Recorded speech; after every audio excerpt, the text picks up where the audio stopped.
restroom? Yeah. All right, boys and girls, how are we doing today? Well. All right, good morning. Well. All right, we're going to talk about house building today, and we'll touch a little bit on commercial construction as well. We're going to talk about some of the things that you need to do before you can actually get started. Yes, sir. You have a question?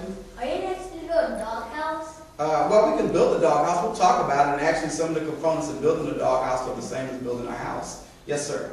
My grandpa used to do something exact like this, but only it was electricity. Electricity? Well, believe it or not, I have a license in electrical, and I'm an electrician as well. And most people that are involved in house building, a lot of us tend to get our experience in the field, and then we go out and we get the licenses that we need to be able to perform the jobs.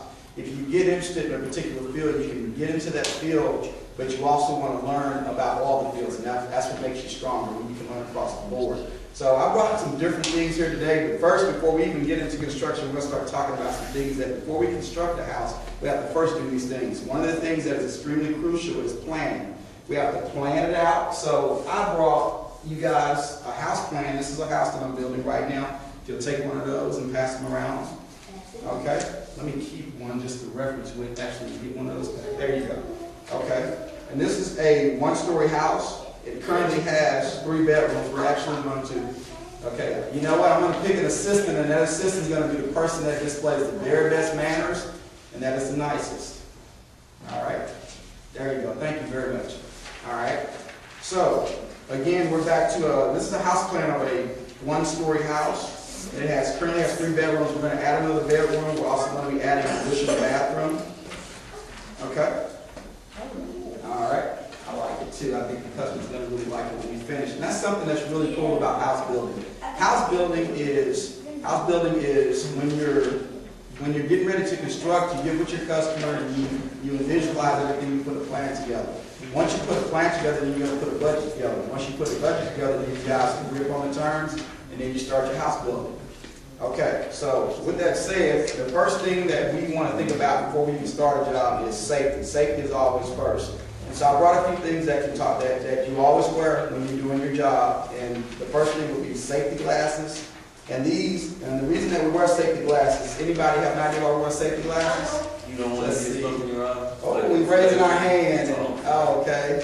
What's your, yes, sir. Why do you think we wear safety glasses?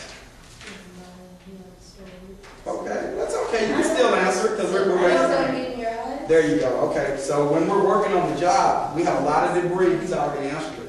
I'll get you on another one, okay? When we're working on the job, we have debris that flies. You don't want the debris flying into your eyes. When you're cutting wood, you're doing siding, when you're nailing, when you're putting in insulation, debris gets up into the air, and you don't want anything getting into your eyes. So that's why we wear these. If you're doing insulation, sometimes you'll wear a mask. That's a part of your safety gear. We call it MEP, which stands for protection. And you also want to wear, anybody know what this is? Helmet. We're raising our hands. Hard hat. Hard hat. Okay, why do you think we wear a hard hat on the job? Because if something falls, you don't want it to hurt your head. There you go. And in construction, a lot of times you have a lot of debris that's falling. You walk through a real serious construction site and a lot of things going on, and when people are multitasking, you have a lot of trades that work on top of each other. So you always want to wear your safety hat. And anybody know what this is called? A vest. What is it called? I got you. What's your answer? A vest. Okay, a vest, but there's an important word that goes in front of vest, and what is that word? Reflector. Okay, there's another word that begins with an S. What do you think that word is? Thank you. All right, now we're cooking with grease. All right, so we have our safety vest, we have our protective glasses, and we have our hard hat. So we're protecting our hat, we're protecting our head. This lets people know that we're highly visible and that, you know, we're coming and we're in the area. And actually what it does in your peripheral vision, which is your side vision, if a guy's in your area, this vest actually picks up and tells your brain, it signals that somebody's over there. So you see this and it flashes. So that lets you know if I'm walking through and I'm coming in with 2x4s, don't swing that way because someone's there and I won't hit them. All right, so we have our safety equipment, so we're ready to start building us a house. So when we start talking about building a house, the very first thing that's going to have to happen is we're going to have to build what's called the foundation. Okay, before we can start the foundation, everything happens in phases. We have to put our foundation down, but before we can put our foundation down, we have to put in our plumbing and our electrical cut-ins. And that's where we actually go to the very back of the property, and 5 feet off the property line. You see those poles that have electricity on them? Okay, we have to tie into that pole, and we have to put in what's called a T-post, a temporary post. That's where we get our temporary power. And then we also come in from the back of the city cut-in, and we start running our plumbing pipe. So we'll come and we'll dig all these trenches, and they look like H's and T's all throughout the property, and we put in all this pipe, and it's different sizes. There's 6 inch, there's 4 inch, there's 2 inch, 2.5 inch. And we'll run all this plumbing throughout. So what that allows us to do is once we start building up, and before we pour that foundation, we'll then have all that stuff that we'll be able to tie into once the foundation is laid. All right, so once we lay our foundation, then we're going to get into the building of the house. And we have to decide if we're going to use brick, if we're going to use stone. And stone CMU, concrete masonry unit, is a component of building. You also have, we have hardy. We have hardy siding, we have brick. And this is a hardy siding. Do anybody know why it's called hardy siding? Anyone have a clue? What's your answer? Because it bangs. It bangs? Okay, that's a good answer, but not the right one. And you know? It's hard. Because it's hard? No. All right, it's called hardy siding because it's named after the person, Mr. James Hardy, that invented hardy siding. Okay? So that's fine. There you go. I was going to say that, but... Oh, it's okay. It's okay. And a lot of people really, the reason they use hardy siding is because it's very durable. It'll last forever. Unlike a lot of like wood at some point, if it's not treated properly, even treated wood, after about 40 years it'll start to decay a little bit. And it's actually susceptible to termites and other pests that will get into your wood and make your wood decompose. No, termites can't eat it, and that's why we love it so much. It actually, it used to come now just in this one color, but now it's starting to come in where they bake the color on in the factory. So when we get it on the site, all we got to do is put it up on the house. So termites can't. Termites can't do anything to it. All right, so we're going to set this down. So now we're going to build our house, and we've decided with the customer's decided to either go with brick. We can use brick, we can use hardy, we can use stone. And what these are, there are different types of stone. We can do what's called a running course, or a cross pattern. Okay? So the customer decides to go with either brick or hardy, or a mixture of both, or a mixture of all. You can do stone, you can mix it up, just depends on what you want. That's why it's called a custom home, and it's your dream home. So when we put all these components together, we get a really cool house. All right, so in our house building, we have to, again, put in our MEPs, which is our mechanical, our electrical, and our plumbing. Everybody say it together, MEPs. MEPs. Which means what? All right, mechanical, electrical, and plumbing. Awesome. Okay, so we get all our MEPs in, and then once we start framing up the house and we selected our wood and our finishes, we have our interior finishes and our exterior finishes.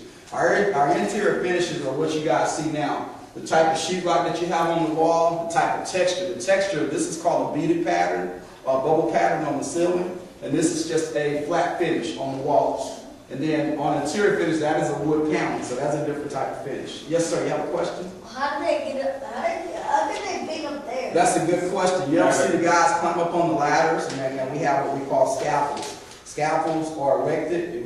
To erect means to put up something, by definition in turn.